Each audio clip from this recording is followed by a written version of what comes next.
Okay, I will start off the session. Let me once again introduce myself. My name is Dr. Subashini, and I am the Director of the Teaching and Learning Center at INTI International University.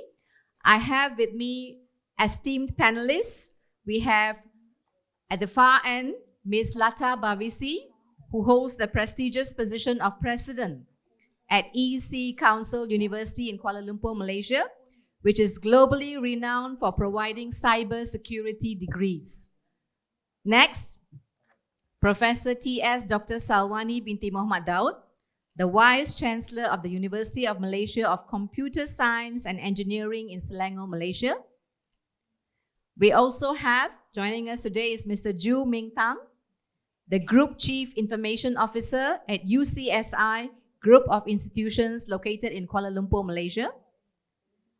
We have Prof. Anurag Singh, who's with us, who serves as the Director of the Institute of Business Management at GLA University in Mathura, India. And last but not the least, please welcome Dr. S.B. Goyal, the Director of Faculty Information Technology at City University, Malaysia in Kuala Lumpur. All right, so we are all going to come and present to you at different angles. So the topic for today is on AI in education, empowering learners and educators in the digital age. Right, in my teaching and learning, I love telling stories. All right, so let me share with you a personal anecdote related to this topic. So this happened very recently. Sometime last week, I asked my 16-year-old, my 16-year-old son, does AI empower you? And without hesitation, immediately he said, yes, AI brings me success. So I was thinking, wow, 16 years old and he's talking about AI bringing him success. So I went on further. I said, what do you mean success? Then he said, yeah, AI gives me all the information I want. AI helps me with all my quizzes, all my tests. AI gives me all the essays. So I told him, Sean, his name is Sean. So I said, Sean, that's not really you doing the thinking. That's AI doing the thinking. He said, yeah, so what? I have the ideas, but I don't know how to express them. So I just key it in. Of course, the most popular AI will be ChatGPT. So I just key it in and it comes out. Those are my ideas, but AI is just helping me express it in a more structured manner. So I said, wow, life is so easy for you. And what he said next was really very puzzling. And as a concerned parent, I'm really very concerned. He told me, no, it's not easy at all. Now I have to take all this information AI has given me, put it into another AI to un-AI the first information, and then re-look at what has been un-AI, and then submit. I'm doing so much of work.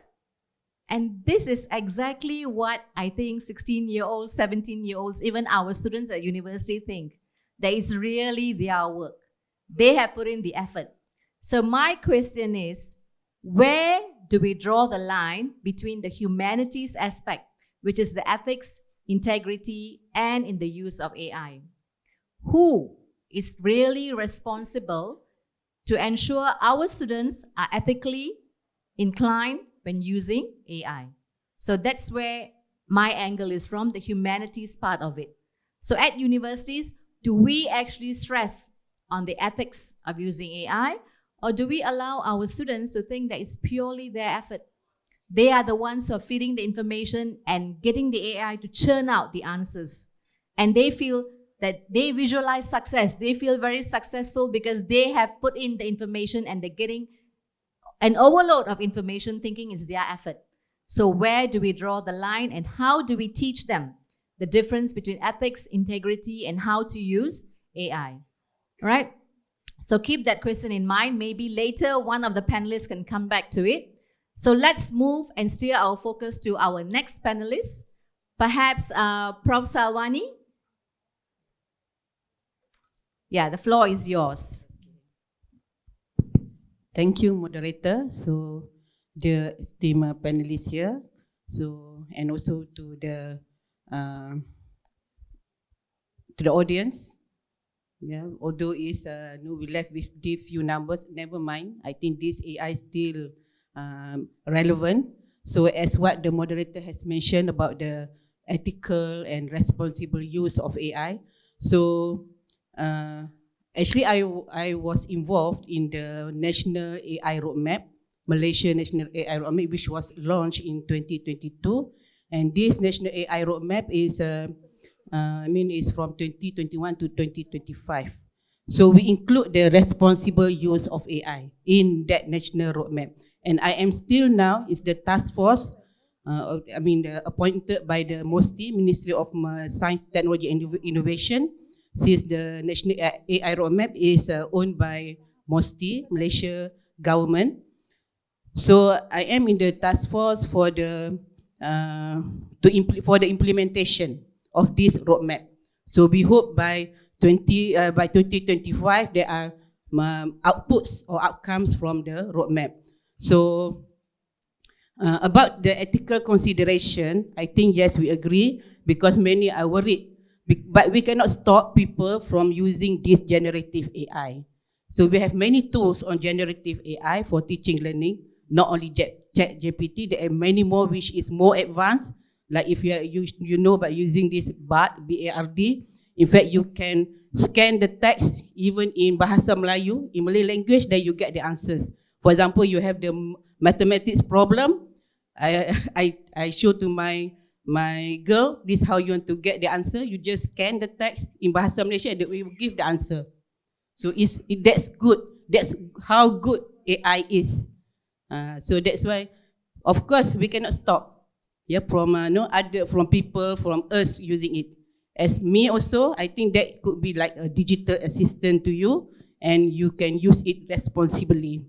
Okay, so among the issues in the ethical consideration that we should consider is, first is about equity and accessibility, meaning that everyone should have access to this generative AI if you want to use in the learning, teaching and learning.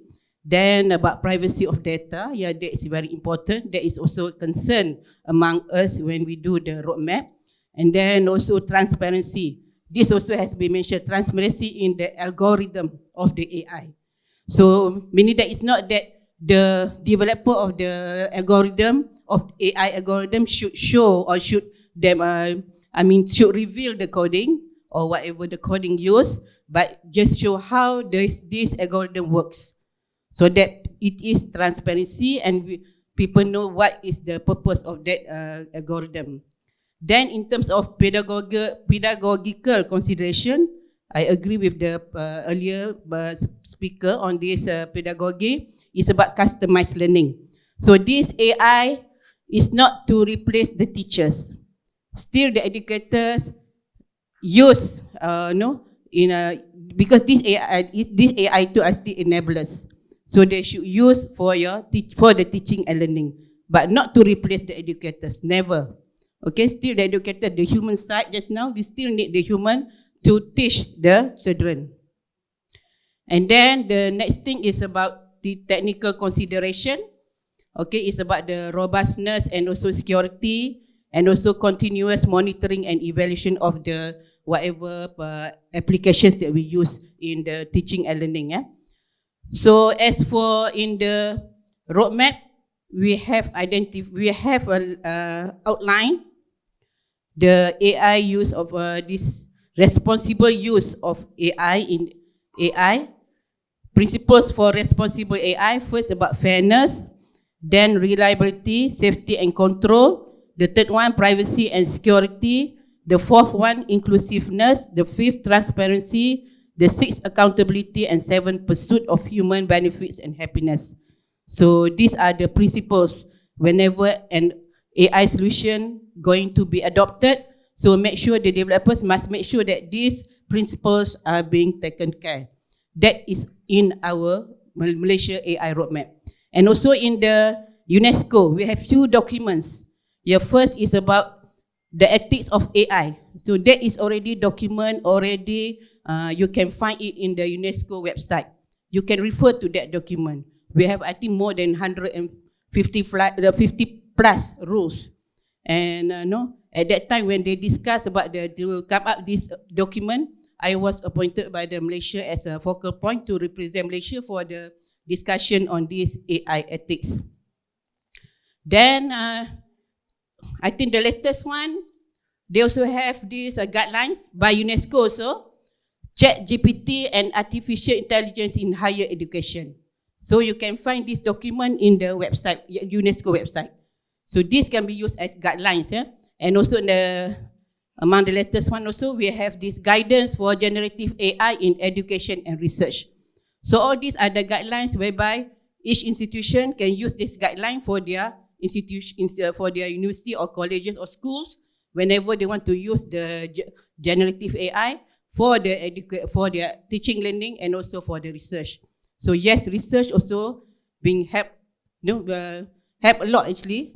AI helps a lot to guide the researchers so that they are doing something which is more, I think something is not repeated, something that is already, they need to do some improvement on the current research. So I think that's, for me, if you want to use these AI tools, of course, I think we can use it, but we must be more expert than the AI. Then only you can decide, because everything when you got the solution, so the decision is yours. You need to decide whether that one should be included or not included. I think that's all from me, moderator. Thank you, Prof. I think you are right on point when you say that AI is current and is increasingly in our lives now, right? So we cannot stay away from it. We have to embrace AI. You mentioned about the national roadmap. Is that something that is going to be released soon? It's already released in the MOSTI website. I see. Ministry of Science and Technology Innovation. Enforcement, implementation, is it something that we must compulsory? It's compulsory for universities? Among the one that I'm taking care at right at the moment is about the talent development. Okay. So in this talent development, we also say about the comprehensive and inclusive AI education, when one of the action plan will be AI education for educators. We need the teachers, the lecturers to be competent in AI. So we are targeting like 87,500 educators with AI competency. Okay, so that's good. So those of you who are interested to find out about the national roadmap, I think you should have a look at the MOSTI website, right? Okay, thank you. With that, let's move our focus to Prof. Anurag. Maybe you can share with us your take on this topic.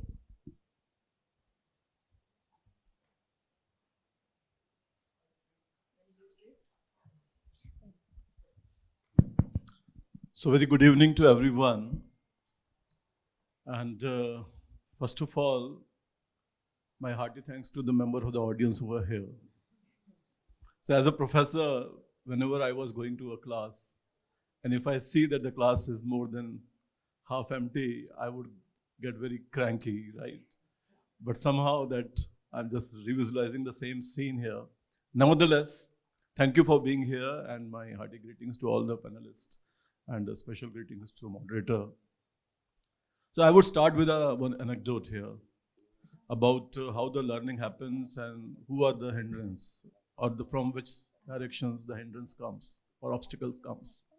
So there is a very, very famous book called To Kill a Mockingbird, written by the Harper Lee. And I'm very sure many of the members might have read it. So in this very book, in the initial chapter, there is a small girl who is to go to the basic school, where she will be taught alphabets, then the words, then the sentence. And the very first day when she reached to the school, so there was a teacher who had gone for some very high level of, a learning how to train the budding students, kids. And to her surprise, she found that she was very different from the rest of the class. She was already knowing how to read even the newspaper. Forget about the alphabets and forget about the words and the sentences. Could you believe what was the reaction of the teacher?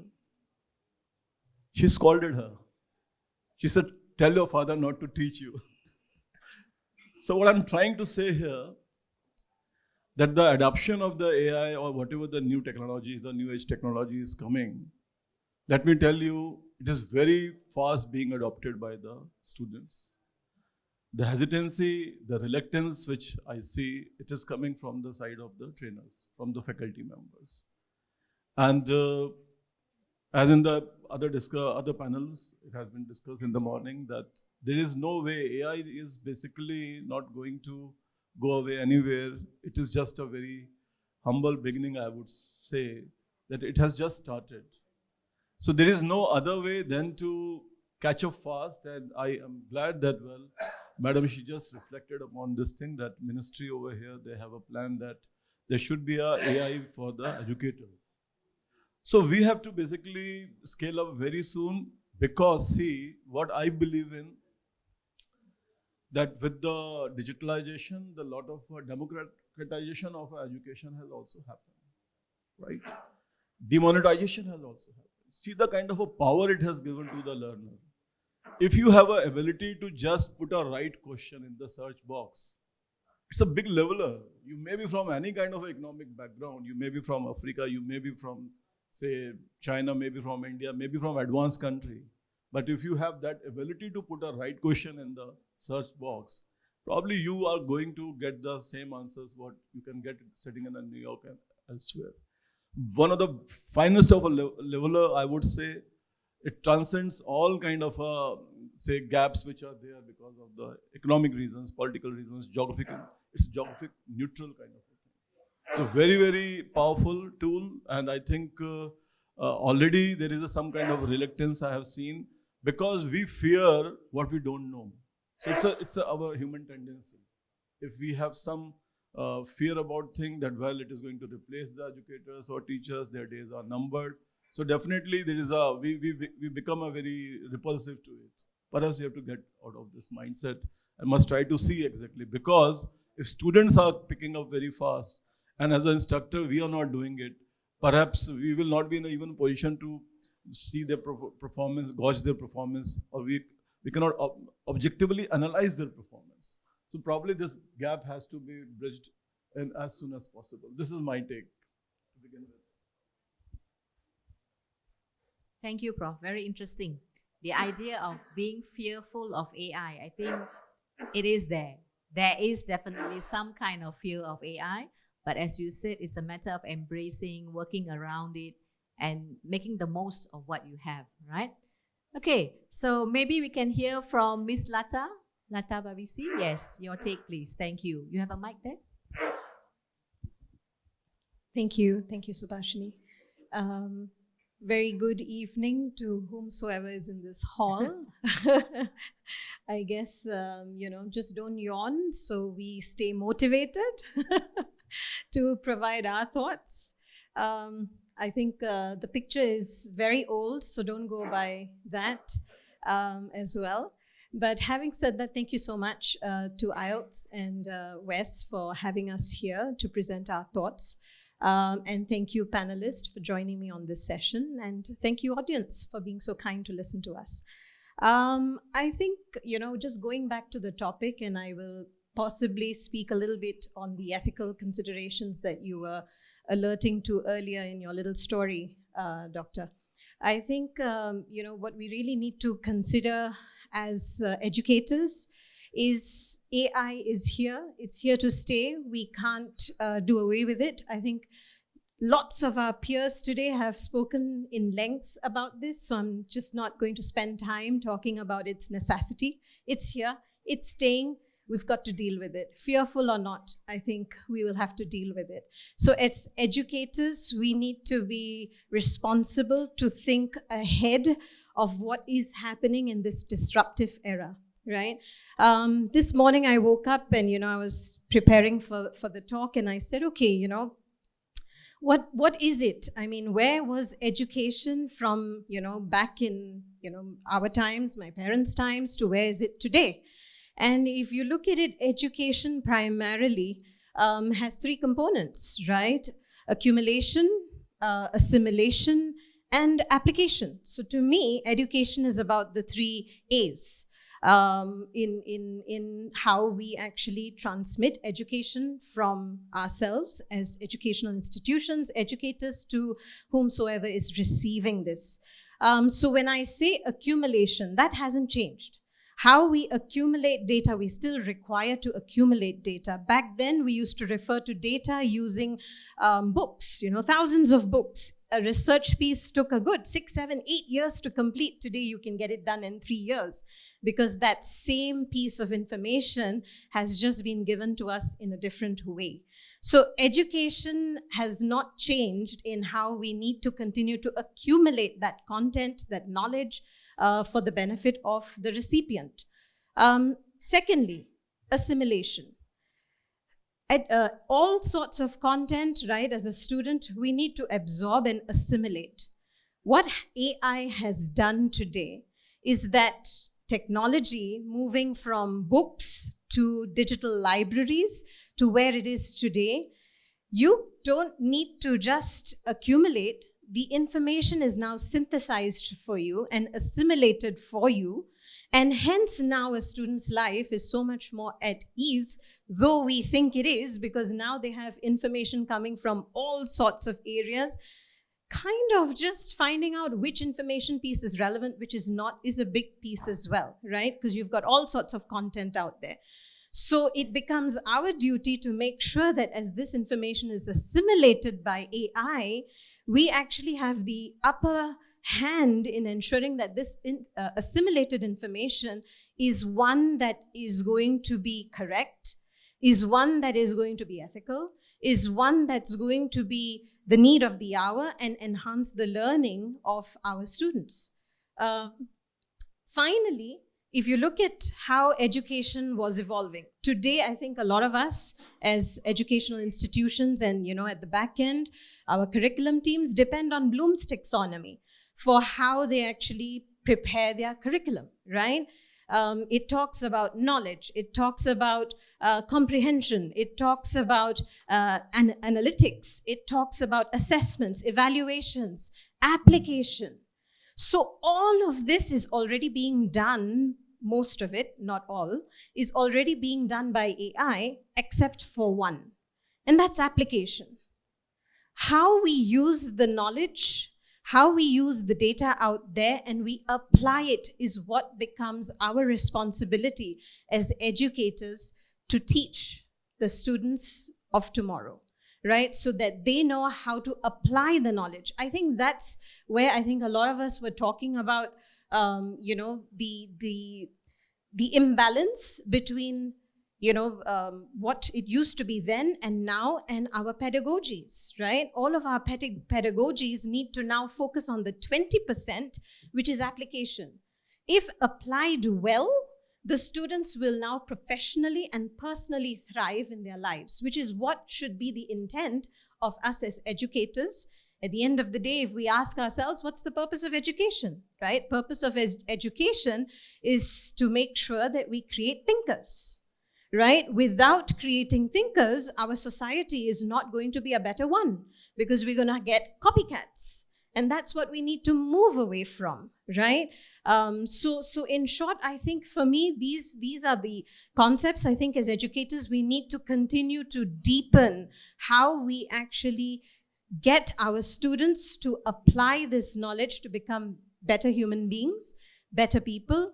And at the end of the day, I think that's what learning needs to have. So risks, I think, are always there to actually ensure that we are able to become or create a society of betterment. We need to look at the risks of AI. And I think we've all talked about how AI is great, but we can only make it great and within its, the realm of ethical considerations if we are going to think about the risks. And today the risks by far are going off all the way to even national concerns. In the US right now, these are national concerns, right? Law enforcement officers, for instance, are looking at AI-generated information and saying, hey, where are the legal frameworks to actually look at whether the propensity of what we are doing is matching up to what we should have as guidelines of following suit.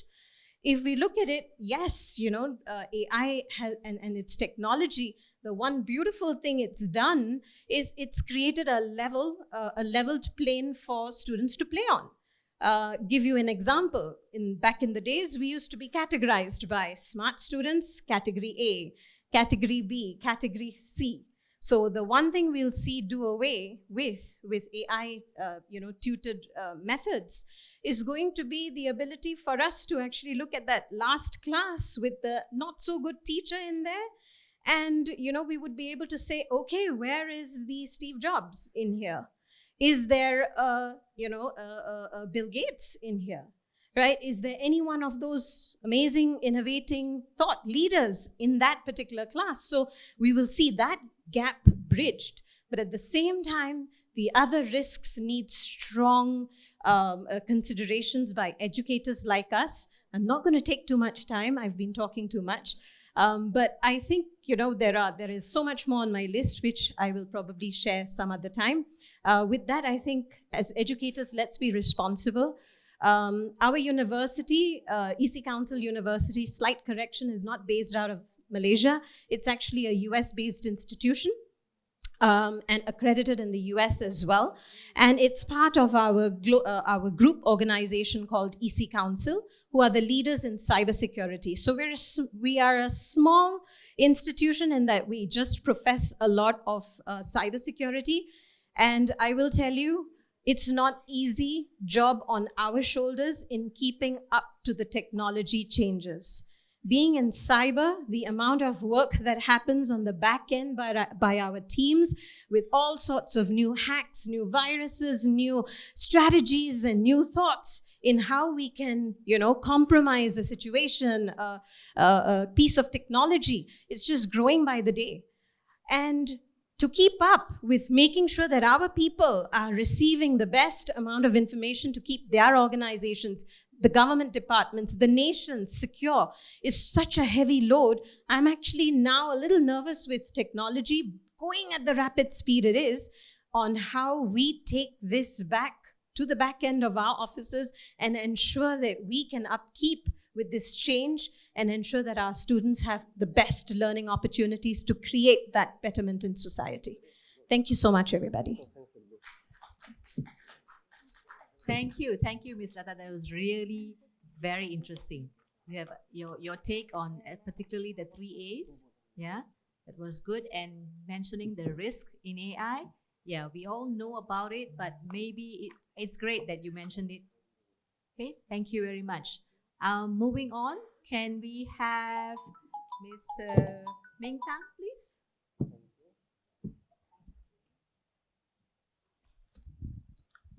I think amongst all the panelists here, I'm the one actually not from educations. I actually am from industrial background. I'm in education for the past two years. Basically, it's why I choose education, because that I just want to share the past 25 years of experience in IT, to how actually to narrow out the gap between the educations and the technology.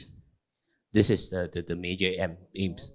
And during my 2 years portfolio, I bring in a lot of technology, like for example, that we are the only university, I think, in Malaysia, having our own e-wallet, digital e-wallet, which endorsed by our Central Bank of Malaysia.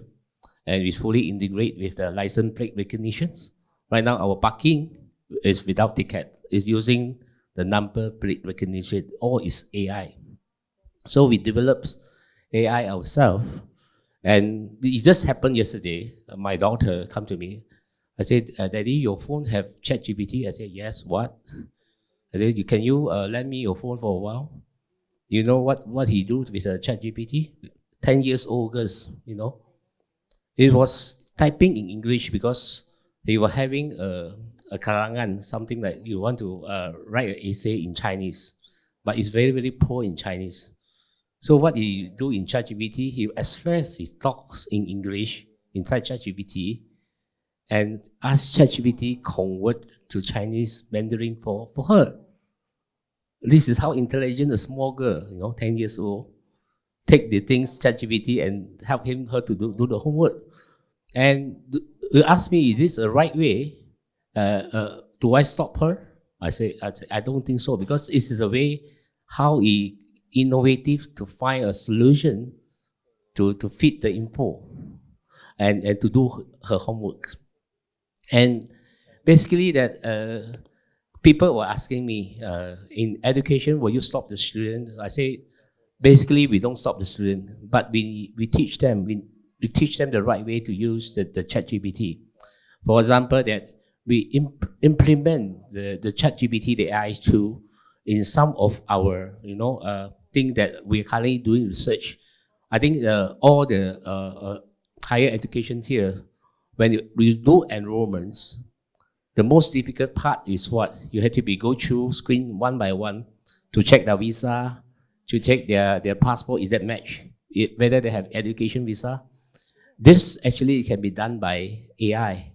It's done by OCR technology, where they can match pattern matching, and they can very easily to help screening. For those unclear scanning that are not clear, they can put into the basket that require human to screen through.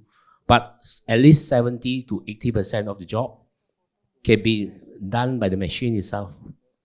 This is the first thing. Then second thing, that improvement on, when we implement UCSI Pay and also the license plate recognition, we reduce the in-out of a student driving in. The time saving is tremendous, huge. We can reduce, people queuing up for the parking pay machine for 40 seconds per person to make the payment for the parking. Reduce up to a split second. Right now, the student after class, they sit in the car, they take out their apps, they key in the punch in the car plate number, and they make the payment. Wow, they can go away straight away. The time saving, the consuming saving, the number of tickets we reduce, the paper ticket, is part of our ESG initiative. So basically that they have also, when industrial people come to academic, always we have argument with the senior professor, the group of panelists that say, oh, ChatGPT is not good because we need to teach the students, example. One of the things I have argument with a very distinguished, of course, his argument means it's not quarrel. We have a deep discussion. What he say is, for example, we need to teach the students to, to be learn. Like for example, a car. We need to teach them how to drive a manual car. I said, Professor, you have to come to the industry and see. Right now, even though you take a car examination, there's no more manual car for you to learn and teach the thing. Right now, we are talking about autonomous driving. I say in China, you see the taxi, even the taxi without the driver. I was so impressed. I order a taxi, and it comes in front of me without people. I scan the QR code. The door is open. I go inside it. After 1 minute, I receive SMS, please fasten your seatbelt. I was shocked. System telling me, fasten the seatbelt. And they tell me, that is the national law that passenger need to fasten the seatbelt. You will have 2 minutes to fasten your seatbelt. If not, your photo will be captured and you will be fined. This is how intelligent the AI is. So in the sense of and even though the hotel, no one, you check in yourself, and room service is all sent by the robot. This is AI. And this is my plan actually to turn my university somehow actually in this digital, we call it economic, the student experience, how actually to reduce the enrollments timeline, how actually, even though our new system, the student able to clock in to their classes, that means attendance, using the QR code. And they are students also smart. I can capture and send to my peer, hey, you just check in. But we put in another thing with a geolocation. When you want to clock in, you have to open your GPS. Anything radius within the campuses, I will consider you are not attending the class. So all this technology, basically that how we no fear of AI, but we use AI to make our jobs easy, and also it's the same thing that even the innovation that I work for Mercedes-Benz before. They have a research by the thing using the AI. Just a simple thing that the car beam, the light. Actually, they research how to use the AI to predict in front of people that actually have car driving, how to shorten the LED wavelength in order not to blind the opposite drivers. And this is all using AI in the split second. They constantly analyze the surrounding. But without the AI, how can it be so smart? And to be honest, this is life-saving. And in the split second, if just say a collision occur, they detect the thing. They even fasten your, strengthen your seatbelt and deploy the airbag. All is done all automatically by the AI. And of course, that you watch movie, the recent Mission Impossible, AI also can be so smart. They can create your own, they call it the fake enemy. They ask you to fire the missile, and they take control of your missile and fire, shoot you back. All these things is, we have to be think. Like what the ladies that mentioned, we can't stop. Technology is moving very fast. Even though I think your phone, iPhone, 1 year, one model, how can we follow? We definitely cannot follow. But we have to know how actually to apply the technology in the education institution that's bring value that to our higher education. This is all I want to share. Thank you. Thank you. I think what you said about being to educate our children and making sure that they know how to use it, I think that's really important. So AI is increasingly relevant in our lives. It's definitely very intelligent, right? But very importantly, what you mentioned about educating them, I think that's really important as well. Educating them on how to use it the right way, right? Okay, thank you. And finally, we have Dr. Goyal. The floor is yours, Dr. Goyal. Thank you. Thank you. So fundamentally, entire full day we are listening to lots of thought about AI. The matter is there, knife in your hand. You can cut down the fruit or you can cut down the neck. In your technology point of view, people, process, technology, structure. People, process, technology, structure. At this moment, technology standard is little bit high. As a people, we have not changed our thought process. The matter is about mindset. Take a story is like when initially calculator is launched, then all entire mathematical community, all mathematical lecturers on the road, on the agitation, don't launch this calculator in the market is this. Talk about the ChatGPT point of view. ChatGPT is not new. It just launched last month of December is there. But I was using this ChatGPT from 2020 onwards. And I have taught in my subjects to ChatGPT in 2020 onwards. That was the name is called Playground. If you Google it, previous name was Playground. And it was using for fundamentally for the developers point of view, not for the general public point of view. Like at this moment you are using the WhatsApp, but you don't know how it is working, what are the features is there. So that's a fundamental thing is coming. In terms of like we are driving the car is there, and when we are driving the car, we don't know how it is automobile engineering point of view, how it is functioning, but we know it A, B, C, accelerate, brake, clutch is there. So correspondingly, and it's giving the warning at the appropriate moment when you are not wearing the seat belt. When you are changing the lane is there, automatically car is giving the indication that you are changing the lane is there. So correspondingly, all these personalization AI point of view is a customization is required. Fundamentally is the same thing is there. We are not ready to adopt this thing. We feel insecurity is this, but it's a matter is mindset. If we adopt this, we get the training. There is an upcoming subject in the curriculum is preparing the AI. This framework is there, which is called prompt engineering. That will be launched another, I think, 6 months. That should be part of CSIT curriculum point of view is a necessity. Even it will become the necessity for all subjects across. You are doing the Bachelor of Arts, Bachelor of Commerce. That should be a part of prompt engineering. Prompt is just like when we are giving the instruction to the ChatGPT, that's called technically prompt is there. Like cybersecurity play one important role everywhere.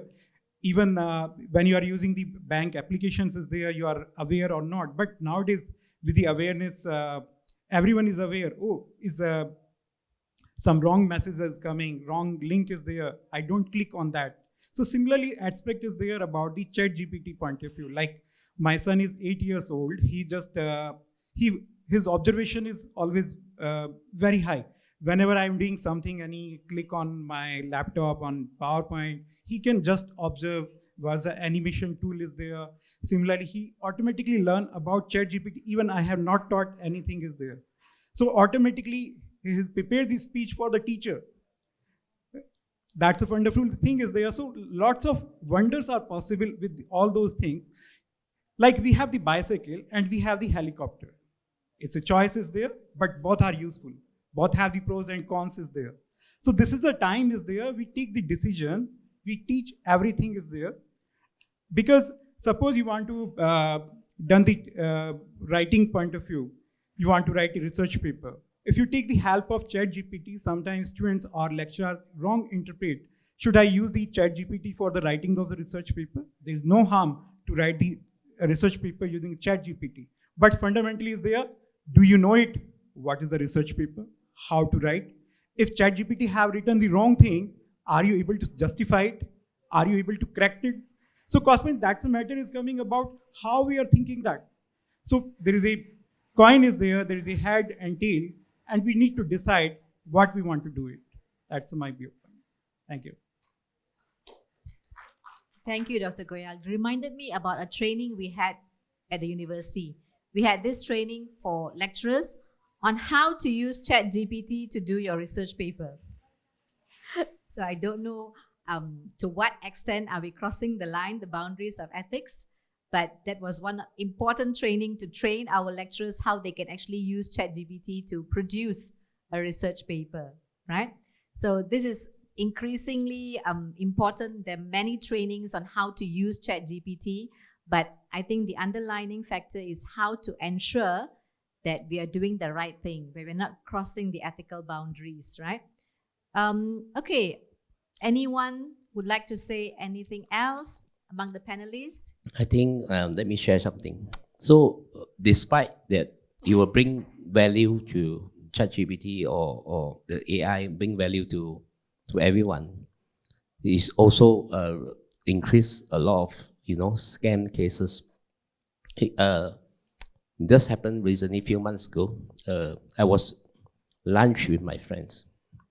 He received a call from the son and said, Daddy, please save me. I've been kidnapped, and please save me. And then, my friend is so panicked. I said, hold on, because the son is studying in one of my private school. And I called the headmaster. I said, I am so and so. Son, I believe he was caught in the scam. But I just want to make sure this student is inside the school. Immediately, the headmaster said yes. And then I'll say, you can hang up the call.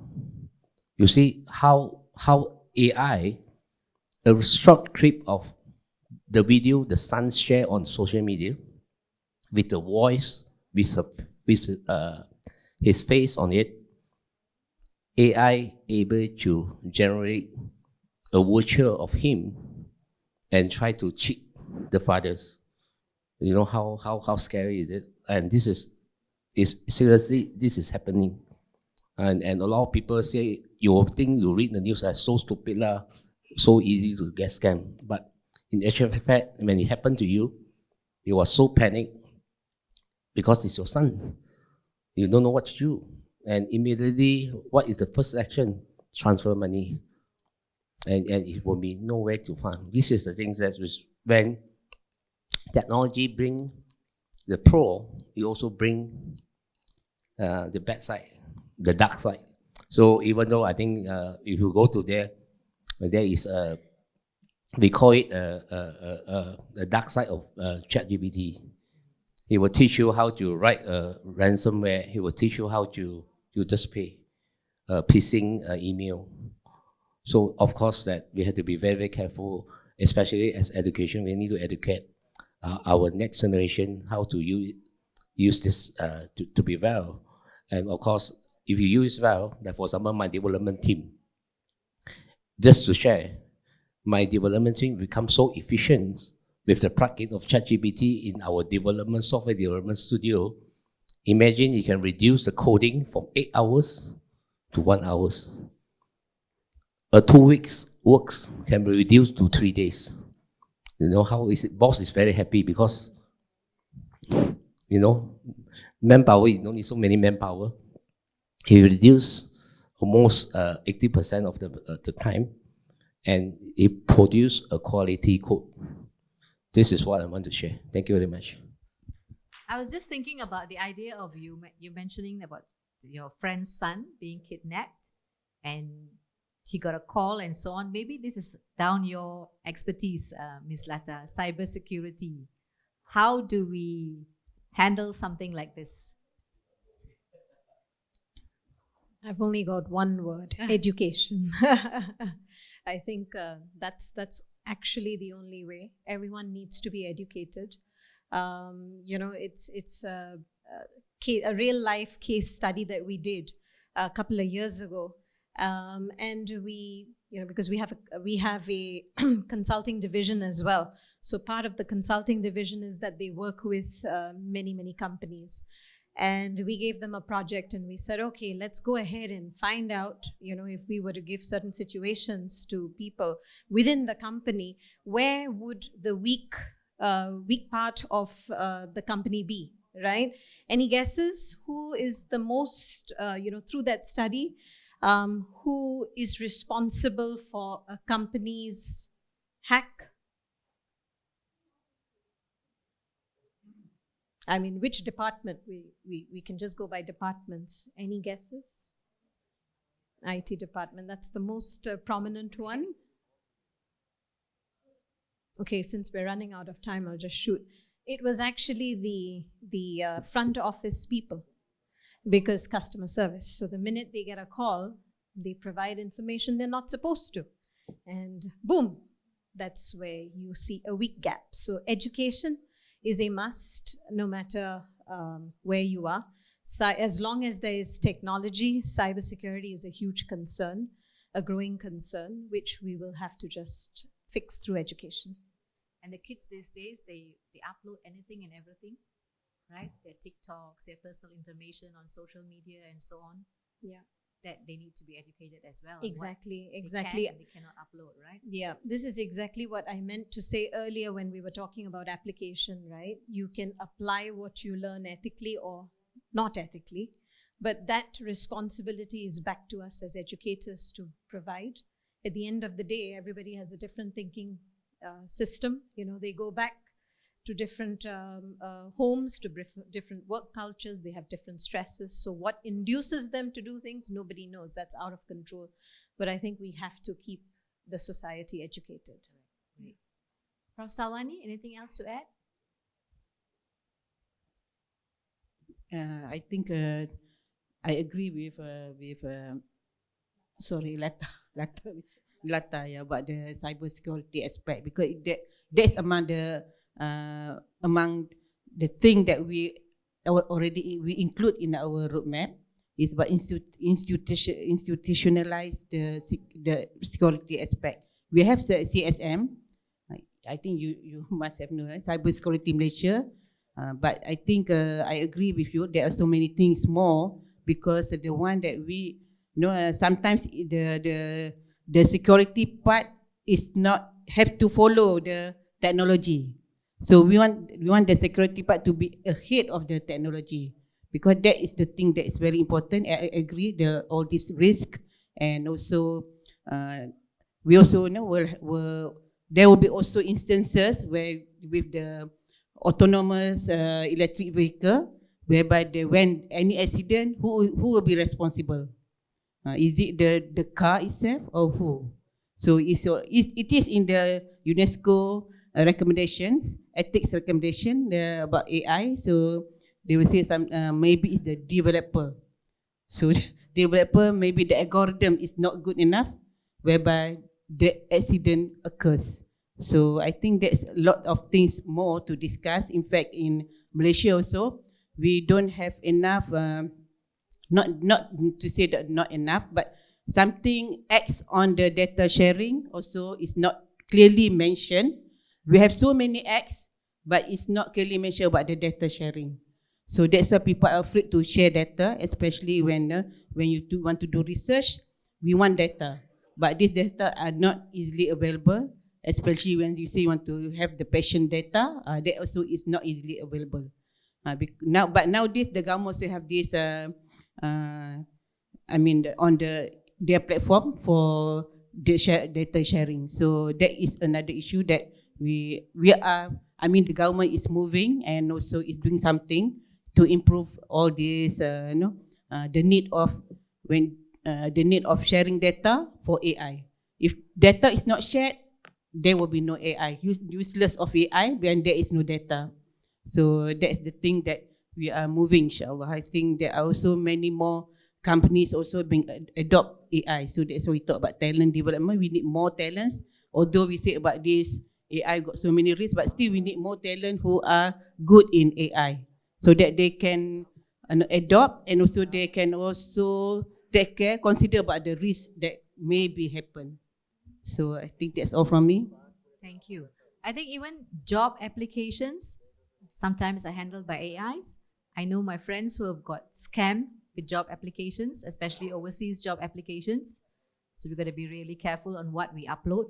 When you go into job applications online, it probably asks you to upload your CVs, your resume, and you definitely will be giving honest answers, right? Honest information. And that was also a scam. One of my friends had that, right? So we've got to be very careful with that. Dr. Anurag, Prof. Anurag? So a quick, wrap-up point from my side would be that, all the regulators, see, one of the important takeaway from such discussion should be that we must create a thought and it should reach out to the right people. So it is that, the regulators as well as all the people who have any connection with the people who are the stakeholder with the education system, they must bring appropriate regulations that this should be adopted. It should be a part of a curriculum also in all the programs, as well as the upskilling of our faculty members should be there. And it calls for some investment, right? So they must be prepared for it. So they shall have some kind of say rolling out program and some allocation of a fund. It should be given a top priority. And otherwise, if few countries or even within a country, few schools or colleges or universities, they are permitting it and others they are not, then again there will be a kind of a digital divide which we will be creating, and perhaps that should be the least what we should be. We should not be getting into that. So just like a very funny thing Professor mentioned about the resistance of our mathematicians about the calculator. No, I really wonder, because I don't think that we will be living to a day when we will be living and breathing and calculators will not be around. Unless and until we go for the nuclear war and again we go back to the Stone Age, calculators are going to stay. And it has only just made ourselves more efficient. So probably let's adopt it. Rather, there should be some plan where some fund allocation should be there, and we must catch up very fast with the rest of the world. Because otherwise, what will happen? The first movers advantage will go to few people, and then it will again create another kind of a divide.